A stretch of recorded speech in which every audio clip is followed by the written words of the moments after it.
Hello and welcome to my channel Review Information. In this video I will show you how to turn on notification in TikTok.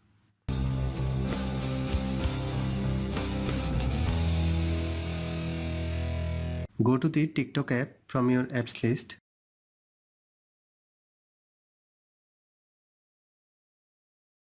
Select the profile for which you want to turn on notification.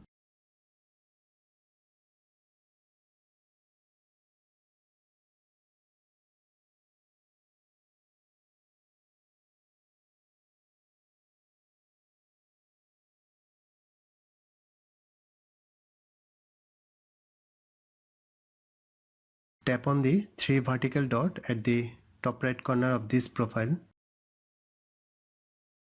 Then tap on the second option, turn on post notification.